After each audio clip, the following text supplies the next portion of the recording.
Hello everyone, कैसे हैं आप सब और क्या हाल समाचार हैं आपके। सोचिए कि एक सुबह आप उठते हैं, न्यूज़ खोलते हैं और पहली ही हेडलाइन चमकती है।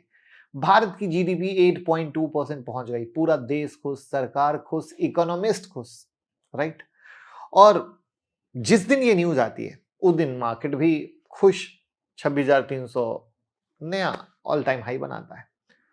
लेकिन इसी खुशी के बीच चुपचाप एक खबर और आती है जो पूरे मार्केट की मुस्कान छीन लेती है। भारतीय रुपया कमजोर होकर 89.80 पर जा चुका है। तो सवाल आता है कि इतनी शानदार जीडीपी, इतने बड़े ग्रोथ नंबर, फिर भी रुपया क्यों गिरा। बस यही कहानी आज हम समझेंगे और इस तरीके से बताएंगे कि हर एक इंसान को समझ आएगा। और हर एक इंसान को समझना बहुत जरूरी है कि रुपया क्यों गिर रहा है, क्योंकि ये रुपया की गिरावट ही है जो आपके स्टॉक मार्केट को चलने नहीं दे रही है, इतना कुछ अच्छा होने के बाद भी। तो चलिए शुरू करते हैं। लेकिन पहली बार आए हैं तो चैनल को सब्सक्राइब कर लीजिएगा और यूट्यूब मेंबरशिप जरूर ज्वाइन कर लीजिएगा, क्योंकि यहाँ पर हम वो सारी चीजें देते हैं जो एज ए ट्रेडर और इन्वेस्टर आपको जरूरत होती है और आपको रखती है दूसरे से आगे।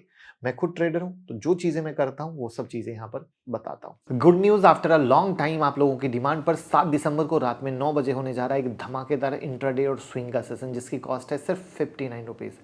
2,000 रुपये का कोर्स सिर्फ 59 में होगा, जहां पर हम आपको बहुत बेहतर तरीके से ट्रेड करना सिखाएंगे और इसकी वीडियो भी मिलेगी, रिवीजन सेशन भी होगा और साथ में आपको कोई भी हेल्प चाहिए वो सब मिलेगा। तो 59 रुपीज़ में बहुत कुछ मिलेगा जो लोग 5,000 रुपये लेकर भी नहीं दे पाते हैं। तो लिंक डिस्क्रिप्शन और कमेंट में पिन है, जरूर ज्वाइन कीजिए। तो थोड़ी सी पीछे से कहानी शुरू करते हैं, क्योंकि जीडीपी की घोषणा 2 दिन पहले हुई थी, तो वहीं से शुरू करते हैं कि जीडीपी घोषणा के अगले दिन मार्केट खुला, उम्मीद लोग कर रहे थे सब हरा हरा होगा, लेकिन दोपहर के 12 बजे मार्केट में एक बेचैनी छाई, निफ्टी ऊपर से पलट गया, यानी गिर गया, बॉन्ड यील्ड ऊपर आ गई और असली हलचल रुपए में हुई, जो अचानक डूबने लगा। जिस रुपए को आरबीआई कई दिनों से 89 रुपीस के आसपास रोके बैठा था, वो 89.80 की तरफ ऐसे भागा जैसे कोई बांध टूट गया हो। लोग घबरा गए, ट्विटर पर शोर, ट्विटर यानी एक्स, ये क्या हो गया। न्यूज चैनल पर हड़कंप, रुपया क्यों गिरा। लेकिन कहानी पता है कहां से शुरू होती है। कहानी शुरू होती है रुपए की पीठ पर जमता हुआ बोझ। पिछले कई महीनों से रुपए की पीठ पर एक एक करके भारी बोझ चढ़ते जा रहे थे और आम जनता को पता ही नहीं चल रहा था। पहला बड़ा बोझ था फॉरेन इन्वेस्टर का एग्जिट, जो लगातार पैसा निकाल रहे हैं। ये वो लोग हैं जो हमारे स्टॉक मार्केट में हजारों करोड़ लगाते हैं, लेकिन इस साल उन्होंने उल्टा किया, पैसा निकालना शुरू कर दिया। कुल मिलाकर $30 बिलियन से ज्यादा पैसा भारत से बाहर जा चुका है। अब ये ऐसा है जैसे एक स्विमिंग पूल से एक एक बकेट पानी निकालते जाओ, आखिर में लेवल तो नीचे आएगा ही ना। वैसे ही मार्केट से डॉलर निकलता गया, तो आखिर में रुपया कमजोर तो होगा ही ना। लेकिन कहानी यहाँ खत्म नहीं होती है।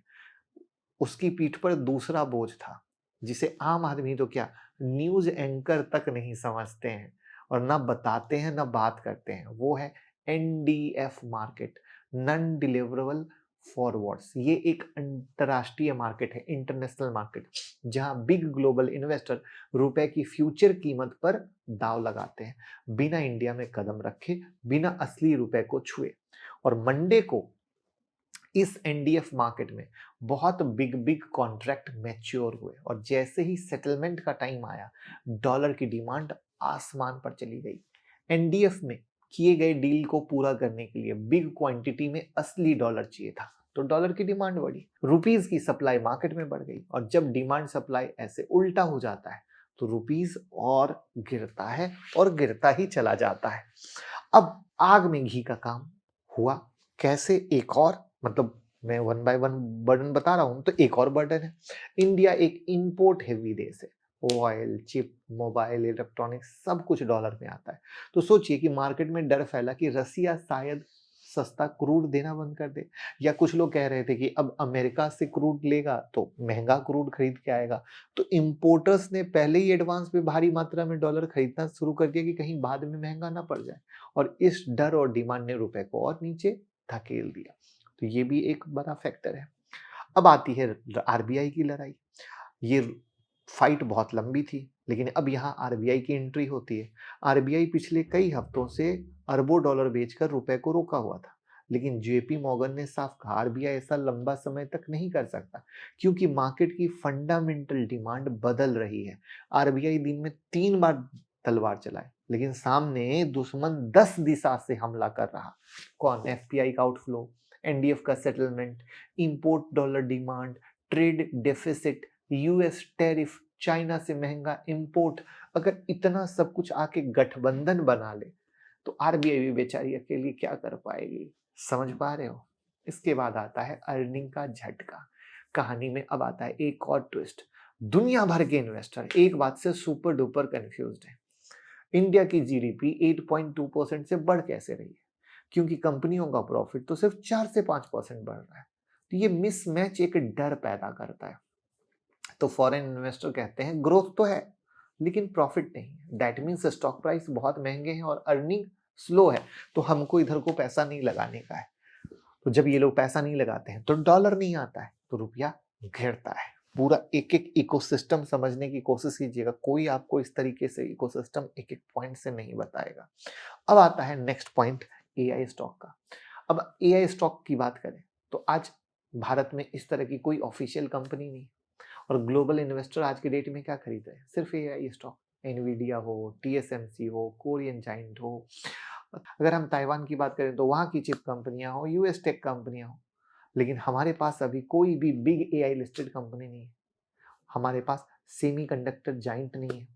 हम एआई की ग्लोबल रैली में हिस्सा नहीं ले पा रहे हैं। आपको भी पता होगा नेस्डेक की तेजी होने में या उनके मार्केट कैप को ऊपर ले जाने में सिर्फ एआई का हाथ है, बाकी किसी का हाथ नहीं।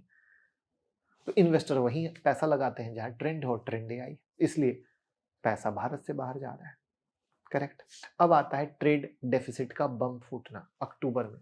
अक्टूबर में एक ऐसा डेटा आया जिसने मार्केट को हिला दिया, और ये था ट्रेड डेफिसिट 41 बिलियन डॉलर का, इतिहास का highest. Economist shocked, market shocked, rupees का सेंटिमेंट धराशायी। अब सीएडी 0.7% नहीं बल्कि 1.4% तक होने का डर, और सीएडी बढ़ेगा मतलब डॉलर की जरूरत बढ़ेगी, और डॉलर की जरूरत बढ़ेगी तो रुपया गिरेगा। समझ पा रहे हो? अब मार्केट क्यों नहीं चल पा रहा है आपका स्टॉक मार्केट? आप समझ पा रहे हो ना? 2 दशकों में पहली बार लगातार 2 साल बीओपी डेफिसिट। ये कहानी का वो हिस्सा है जो सुनकर लोगों को असली सीरियसनेस समझ में आती है।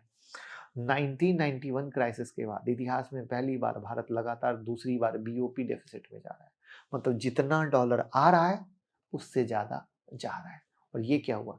स्लो पॉइजन जो रुपए को खाए जा रहा है। राइट। तो अब यहां पर मैंगो पीपल का दर्द क्या है?